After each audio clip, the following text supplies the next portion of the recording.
Hello students, कैसे हैं आप सभी लोग? हो आप सभी अच्छे होंगे। तो अभी तक हमने जो रिफ्रैक्शन पढ़ा है, हमने पढ़ा refraction through spherical surfaces, refraction through lenses. आज हम रिफ्रैक्शन पढ़ेंगे थ्रू प्रिज्म। तो आज हमारा टॉपिक रहेगा रिफ्रैक्शन इन प्रिज्म। तो सबसे पहले प्रिज्म क्या है? वैसे तो ऑलमोस्ट सभी बच्चों ने फिजिक्स लैब के अंदर प्रिज्म देखा होगा। हमारे पास ट्रायंगुलर शेप का जो ग्लास का एक पीस आता है उसको हम कहते हैं प्रिज्म। तो उस प्रिज्म के बारे में थोड़ी सी जानकारी मैं देना चाहूंगा कि क्या क्या चीजें हमारे पास प्रिज्म के अंदर होती हैं। तो अगर आपने देखा हो तो प्रिज्म में हमारे पास दो ट्रायंगुलर फेस होते हैं, दो इस तरीके से हमारे पास ट्रायंगुलर फेस होते हैं और तीन हमारे पास रेक्टेंगुलर फेसेस जो है इनको ज्वाइन करते हैं। कुछ इस तरीके का अपने पास प्रिज्म होता है। इसका एक दूसरा व्यू अगर मैं यहाँ बनाना चाहूँ तो अगर आप सामने से देखना चाहो तो ये अपने पास इसका ट्रायंगुलर फेस और इसके पीछे ऐसे अपने पास ये जो है प्रिज्म होता है इस तरीके। वैसे इतना बड़ा ऐसा अपने पास जो है प्रिज्म होता है, ठीक है। अब इस प्रिज्म के अंदर जो ये फेसेस हैं, जो दो एजेस ऐसे जुड़ी हुई हैं आपस में, इनको हम कहते हैं refracting edges. Refracting face, sorry refracting face.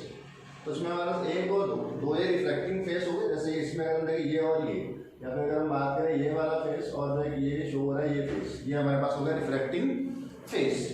दूसरा ये दो फेस जहां पे मीट करते हैं इसको हम कहते हैं रिफ्रैक्टिंग एज। रिफ्रैक्टिंग एज, तो ये वाली जो एज हो गई इसको हम कहते हैं रिफ्रैक्टिंग एज।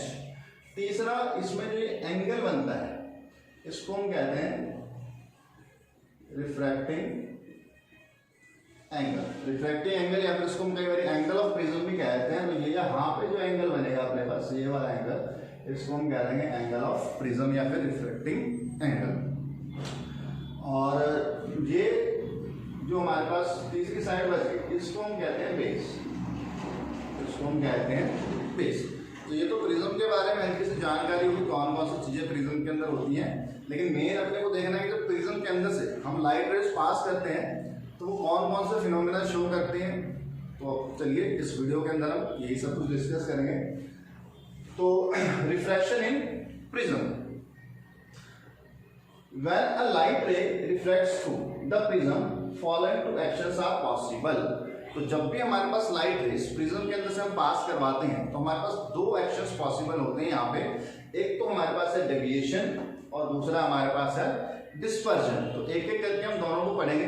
अभी हम बात करते हैं इसमें डिविएशन की। डिविएशन होता क्या है? वैसे आपको पता होगा डिविएशन क्या होता है। हमारे पास जो लाइट रे है जब अपने पास से बेंड कर जाती है इसको बेंडिंग को हम कहते हैं डिविएशन। तो हमारे पास प्रिज्म के अंदर भी जो हमारे पास लाइट है वो अपने ओरिजिनल पास से बेंड कर जाती है, तो वही हमारे पास होता है डेविएशन। तो इसमें अपने कुछ कैलकुलेशंस भी करनी पड़ती हैं। तो इसमें हमारे पास एक डेफिनेशन आती है एंगल ऑफ डेविएशन की। हमारे पास एंगल ऑफ डेविएशन क्या है? तो इसके हम डेफिनेशन देखें तो angle between the direction of incident रे, जो इंसिडेंट रे आ रही है वो, एंड द इमर्जेंट रे जो आउटगोइंग रे है, इमर्ज कर रही है रे, इन दोनों रेस के बीच में जो एंगल बनता है is known as the angle of deviation. उस एंगल को हम कहते हैं एंगल ऑफ डेविएशन।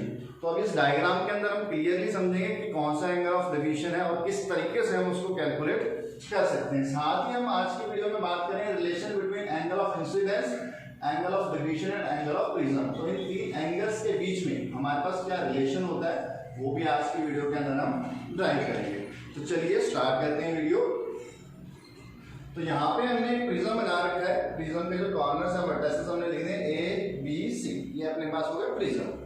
अब इस प्रिज्म में जहाँ पे जो एंगल बनेगा ये वाला एंगल, इसको हमने लिख दिया ए, एंगल ऑफ प्रिज्म जिसको हम कह सकते हैं। अब इस प्रिज्म के ऊपर यहाँ से एक लाइट रे आ रही है पी क्यू, जो इनकमिंग लाइट रे इसको हम कहते हैं इंसिडेंट रे। तो ये वाली जो रे हो गई ये अपने पास हो जाएगी इंसिडेंट रे, ये अपने पास होगी इंसिडेंट रे। अब इस फेस के ऊपर जो आप परपेंडिकुलर ड्रॉ करेंगे तो परपेंडिकुलर हमारे पास एक तरीके से नॉर्मल होता है। तो ये हमारे पास ओ एन, ये हो गया इस फेस पे नॉर्मल, और जो ये ए सी फेस है इसके ऊपर जो आपने परपेंडिकुलर ड्रॉ किया है ये हो गया इस फेस का नॉर्मल एम ओ। तो दो हमने यहाँ पे नॉर्मल ड्रॉ कर लिए, इंसिडेंट रे हो गई। अब अपने को पता इंसिडेंट रे और नॉर्मल के बीच में जो एंगल बनता है उसको हम कहते हैं एंगल ऑफ इंसिडेंस। तो इसको आप लिख सकते हो angle I1, angle of incidence I1। अब देखो बाहर रेयर मीडियम है, ये अपने पास प्रिज्म ग्लास का बना हुआ है या किसी भी मटेरियल का बना हुआ है, तो ये हमारे पास डेंसर मीडियम हुआ। अब रेयर से डेंसर मीडियम में जब लाइट ट्रेवल करेगी तो हमारे पास रूल है वो किधर बेंड करेगी, बेंड टुवर्ड्स द नॉर्मल। तो कह सकते हैं ये जो लाइट रे है, इंसिडेंट लाइट रे अपने पास जानी कैसे चाहिए थी, अगर ये प्रिज्म नहीं होता तो ये ऐसे सीधी जाती, यहाँ से ऐसे सीधी जाती, लेकिन अब जैसे मीडियम चेंज हुआ तो ये सीधी जाने के बजाय बेंड कर जाएगी और ये बेंड कर जाएगी टुवर्ड्स द नॉर्मल। तो ये अपने पास नॉर्मल है तो ये टुवर्ड्स द नॉर्मल बेंड करेगी और ये इधर ऐसे बेंड करके चली जाएगी। अब जैसे ही दूसरे फेज पे पहुंचेगी, यहाँ पे फिर से मीडियम चेंज हो रहा है, डेंसर टू रेयर मीडियम जा रही है, तो इसमें कह सकते हैं जाना इसको सीधा चाहिए था, अब डेंसर टू रेयर जा रही है तो ये किधर बेंड करेगी, अवे फ्रॉम नॉर्मल। तो इसमें हमारे पास ये सीधी जानी चाहिए थी, लेकिन ये जो नॉर्मल से अवे बेंड कर जाएगी और ये जो आउटगोइंग रे जो बाहर निकल रही है, इस रे को हम कहते हैं इमर्जेंट रे, इमर्जेंट रे। और यहाँ जो एंगल बनेगा इसको आप एंगल I2 कह सकते हो या फिर एंगल E भी कह सकते हैं, एंगल ऑफ इमरजेंस। ठीक है, एंगल ऑफ इंसिडेंस यहाँ पे हमारे पास बन जाएगा एंगल ऑफ इमरजेंस।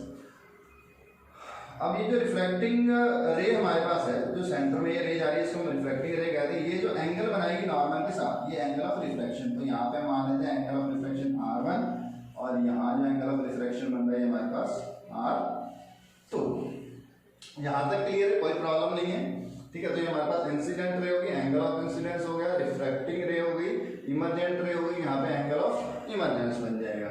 अब इसमें जो डेफिनेशन दी है एंगल ऑफ डेविएशन की, the angle between the directions of incident रे एंड द इमर्जेंट रे। तो हमारे पास इंसिडेंट रे की डायरेक्शन ये है और जो इमर्जेंट रे है, इमर्जेंट इधर जा रही है, इसको आप बैकवर्ड जब जो है एक्सटेंड करते हो तो यहाँ पे अपने पास एक एंगल बनता है ये वाला, इसको हम कहते हैं एंगल ऑफ डेविएशन और इसको आप डेल्टा से नोट कर सकते हो।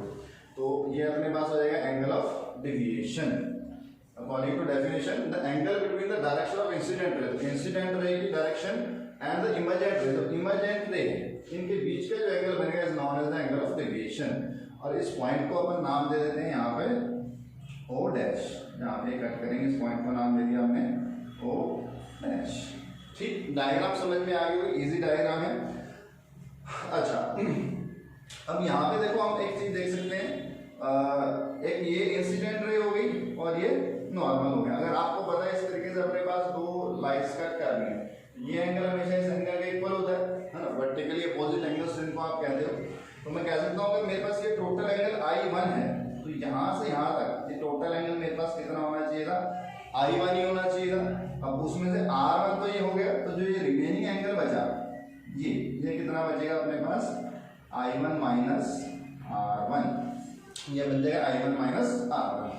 सिमिलरली ये अपने पास I2 है, तो ये कंप्लीट एंगल I2 होना चाहिए था, I2 में से हमारे पास R2 ये माइनस कर देंगे, तो जो रिमेनिंग एंगल बचा ये वाला, ये हो जाएगा I2 माइनस R2, ये हो जाएगा I2 माइनस R2। तो ये तो अपने पास होगी डायग्राम। अब इस डायग्राम से अपने को रिलेशन फाइंड करना है, relation between angle of incidence, angle of deviation and angle of prism, इन तीनों के बीच में।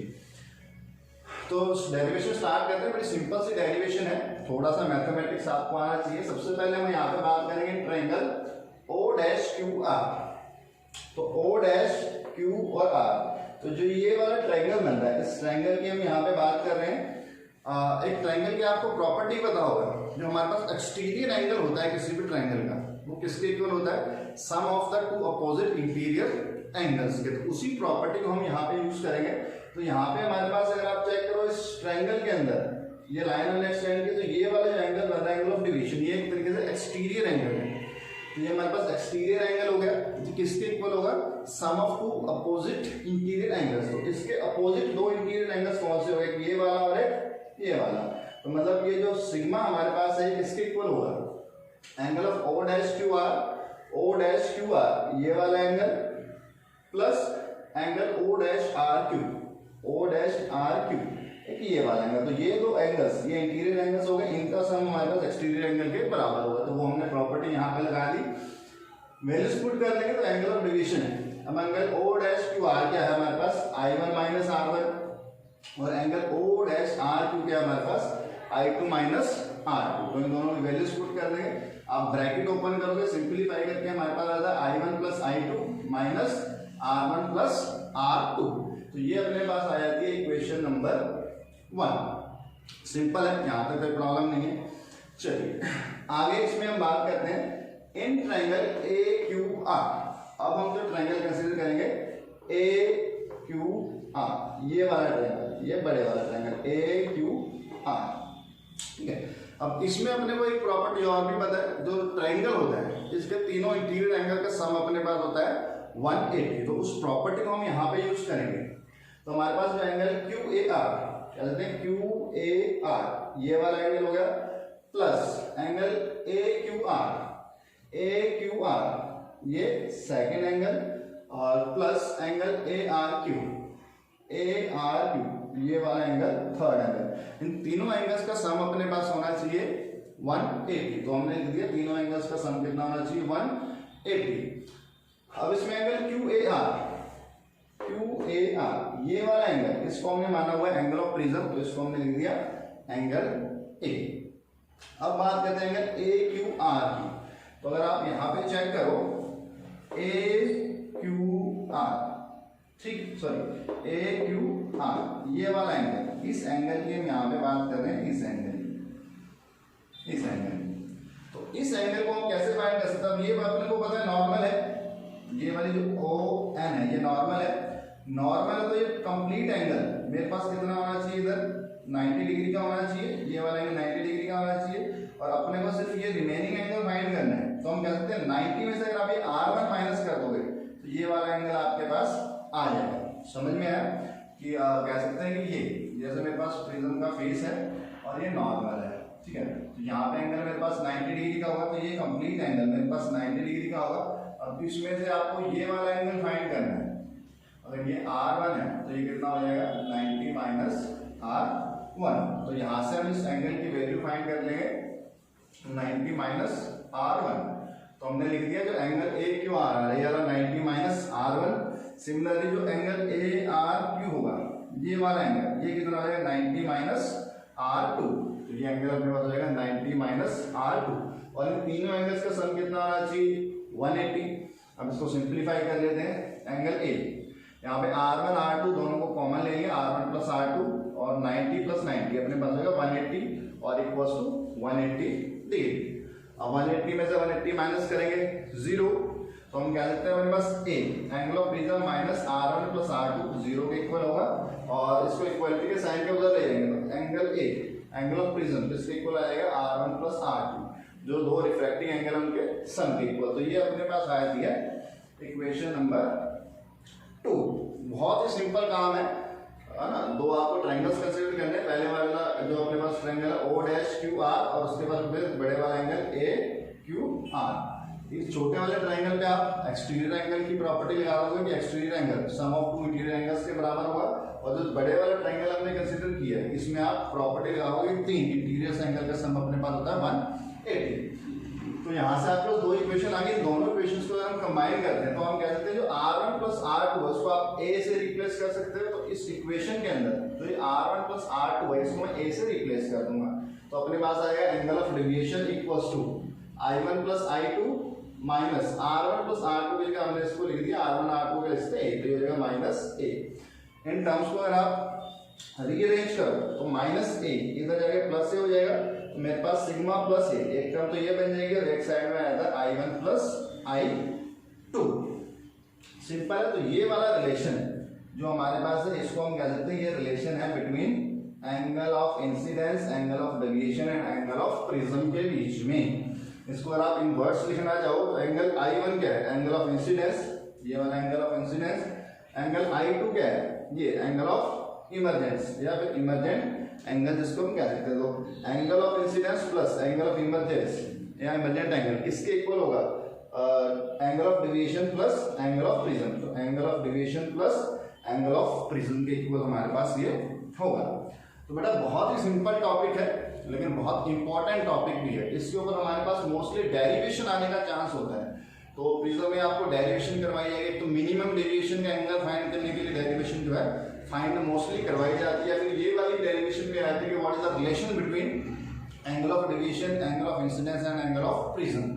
तो बड़ी सिंपल डेरिवेशन है, एक बार आप इसको करके देखेंगे। अगर नहीं समझ में आती है, कहीं कोई प्रॉब्लम होती है तो आप मेरे से कंसल्ट कर सकते हैं।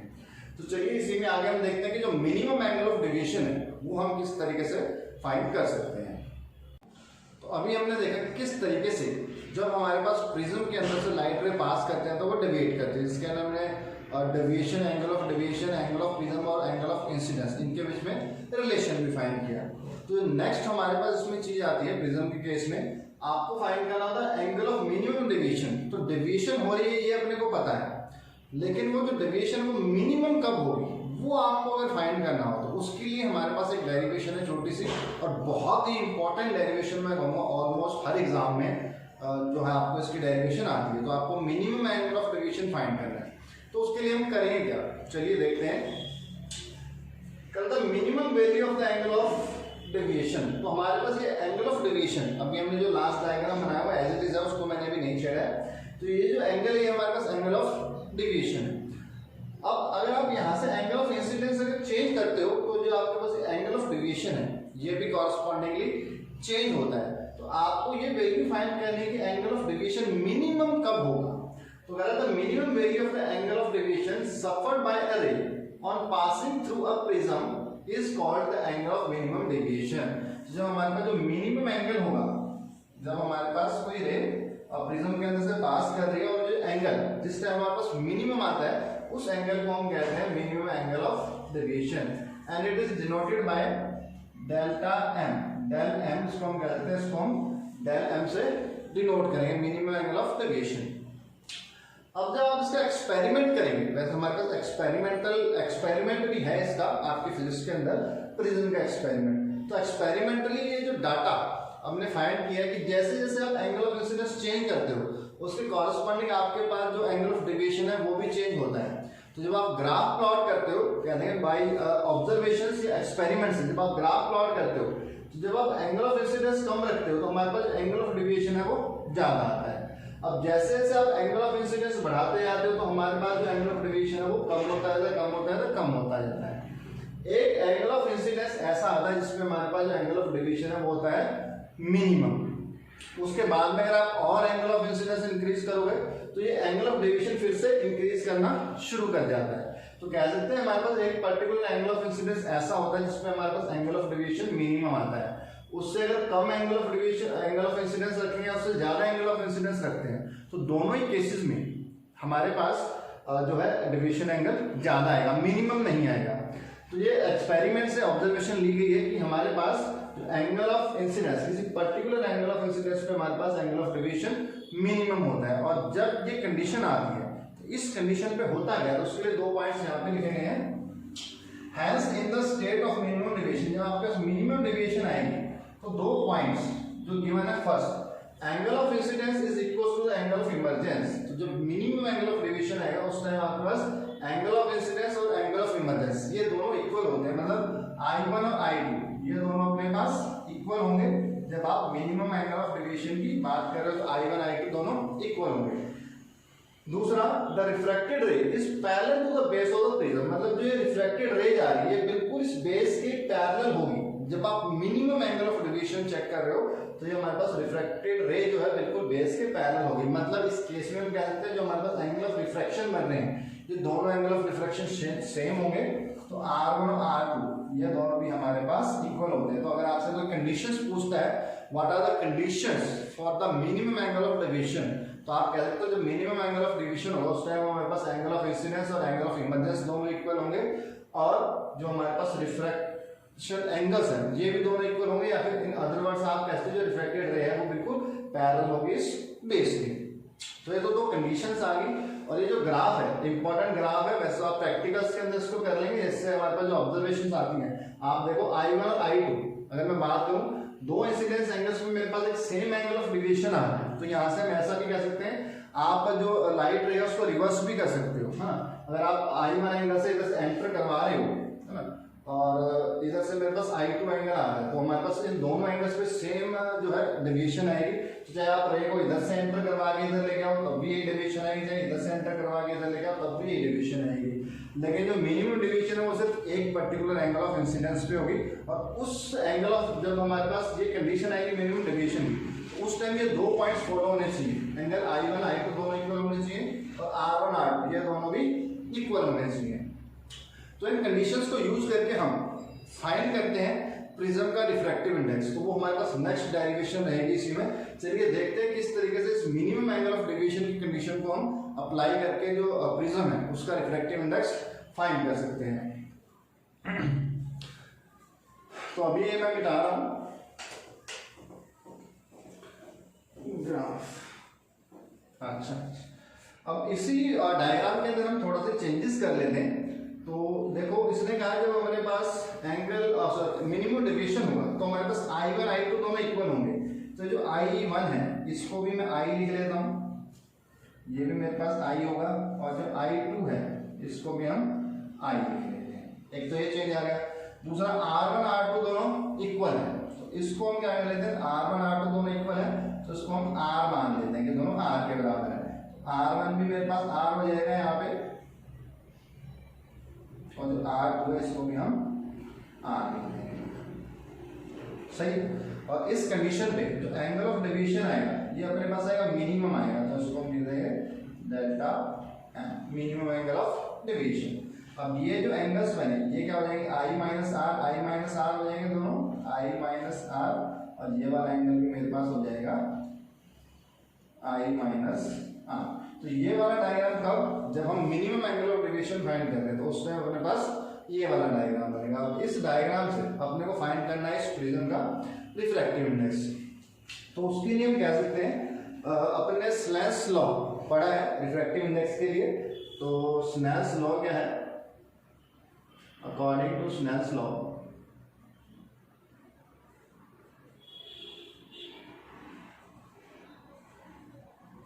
जो n रिफ्रैक्टिव इंडेक्स होता है ये होता है sine I upon sine R. तो इसको हम मान लेते हैं इक्वेशन नंबर 1। तो ये अपने पास रिफ्रैक्टिव इंडेक्स फाइंड करने के लिए आएगा sine I upon sine R. अब आपको इसमें आई और आर इनकी वैल्यूज फाइंड करनी है, उसमें पुट कर देंगे, डेरिवेशन हो जाएगी। बहुत सिंपल डेरिवेशन है। उसके लिए हम क्या करते हैं, सबसे पहले इन ट्रायंगल, इसमें आप ट्रायंगल कंसीडर कर लो। सबसे पहले इसमें ट्रायंगल हम कंसीडर कर लेते हैं क्यू ओ आर। ये नीचे वाला ट्रायंगल मैं इसमें कंसीडर कर रहा हूँ, ट्रायंगल क्यू ओ आर। तो इस ट्रायंगल क्यू ओ आर, इस ट्रायंगल के अंदर अगर हम चेक करें तो इसमें मेरे पास देखो 3 एंगल्स आ रहे हैं, ये भी एंगल आर, ये भी एंगल आर, और एक एंगल ओ। अब ट्रायंगल के 3 एंगल्स का सम कितना होता है अपने पास 180। तो यहां से मेरे पास एक इक्वेशन आ जाएगी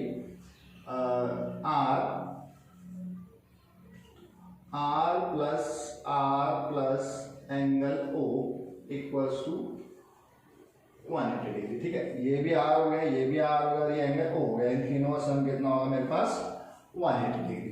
कोई प्रॉब्लम नहीं है, इसको आप लिख लो इक्वेशन नंबर 2। उसके बाद में इसमें क्वाड्रिलेटरल चेक करेंगे, कौन सा, ए क्यू ओ आर। तो in quadrilateral A Q O R, आपको पता है इसमें हमारे पास 4 एंगल्स जो है इनका सम 360 होता है, और जो अपोजिट एंगल्स हैं उनका सम होता है 180।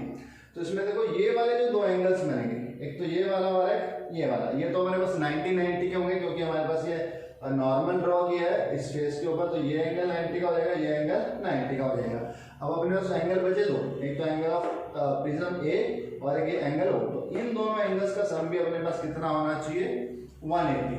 तो इसमें हम कह सकते हैं हमारे पास एंगल ए, या फिर इसको आप सिर्फ ए लिख सकते हो, A plus angle O equals to 180 degree.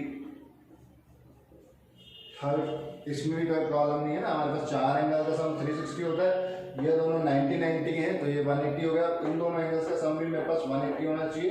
A plus angle ओ, ये भी मेरे पास हो जाएगा 180।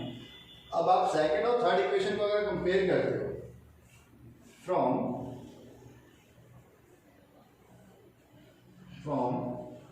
इक्वेशन सेकंड एंड थर्ड, तो सेकंड और थर्ड इक्वेशन से जब मैं चेक करूँ इनके राइट हैंड साइड इक्वल है तो मैं लेफ्ट हैंड साइड को इक्वेट करवा सकता हूँ।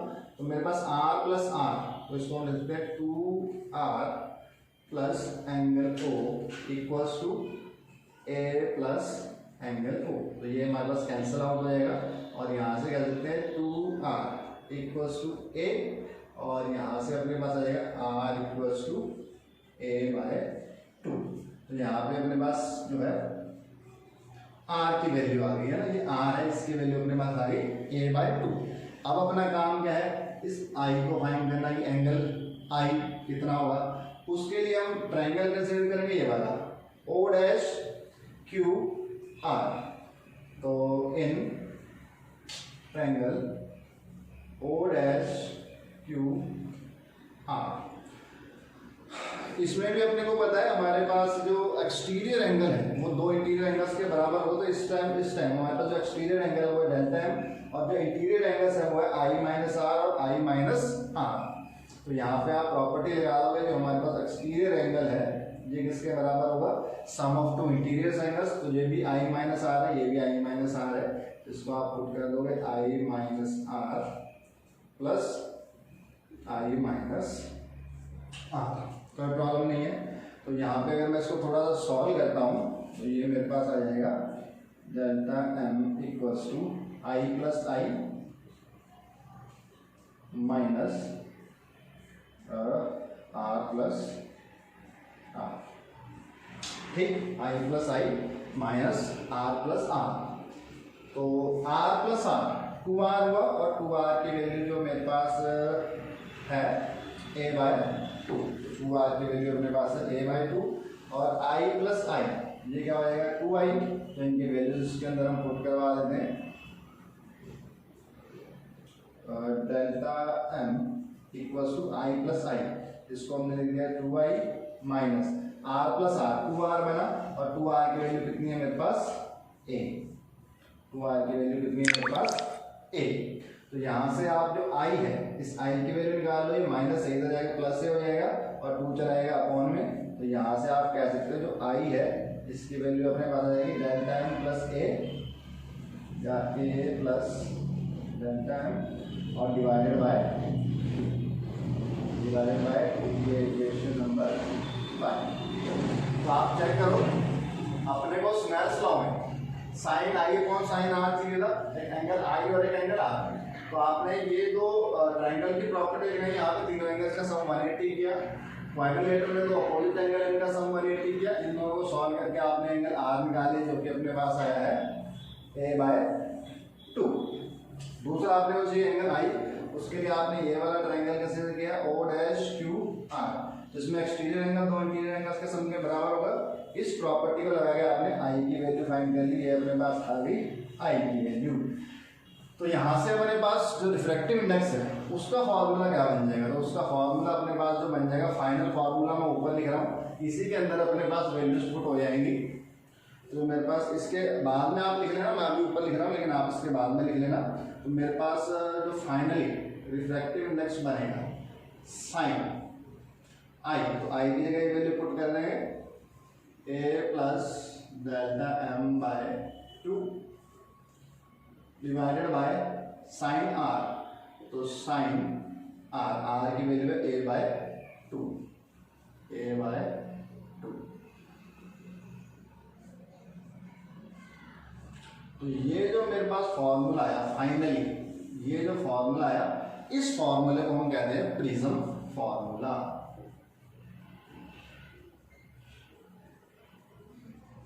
इस फॉर्मूला को हम कहते हैं प्रिज्म फार्मूला। और इस फार्मूला से आप जो प्रिज्म है उसके मटेरियल का रिफ्लेक्टिव इंडेक्स इजीली फाइंड कर सकते हो। आपको चीजें कौन सी चाहिए, angle A, angle of prism, ये आपको पता होगा, ठीक है, ये भी एंगल ऑफ प्रिज्म, एक मिनिमम डेविएशन अगर आपको पता हो तो आप इजीली जो है प्रिज्म के मटेरियल का रिफ्लेक्टिव इंडेक्स फाइंड कर सकते हो। तो आज का जो हमारा टॉपिक था प्रिज्म, इसमें जो हमने डेविएशन वाला पार्ट पढ़ा तो हमने दो चीजें पढ़ी थी, डेविएशन और एक डिस्पर्जन। तो डेरिवेशन वाले पार्ट में हमारे पास जो डेरिवेशंस थी, इंपॉर्टेंट डेरिवेशंस दोनों हम कर चुके हैं। तो इसको सभी बच्चे एक बार अपनी नोटबुक के अंदर नोट करेंगे और इस डेरिवेशन को अपने हाथ से जरूर निकाल के देखें, क्योंकि इंपॉर्टेंट डेरिवेशन है और एग्जाम्स में मोस्टली बहुत बार पूछा जाता है, इस फॉर्मूले को ड्राइव करवाया जाता है कि किस तरीके से आप इस रिजल्ट तक पहुंचोगे। तो आज की वीडियो के अंदर हम इतना ही करेंगे। इससे जो नेक्स्ट पार्ट अपने पास है डिस्पर्जन ऑफ लाइट और स्कैटरिंग ऑफ लाइट, बहुत कुछ अभी बचा है इस चैप्टर के अंदर। ऑप्टिकल इंस्ट्रूमेंट्स अपने को पढ़ने हैं, वो हम पढ़ेंगे अपकमिंग वीडियोस के अंदर। तो आज की वीडियो के अंदर ही इतना ही, मिलते हैं नेक्स्ट वीडियो के अंदर। Thank you.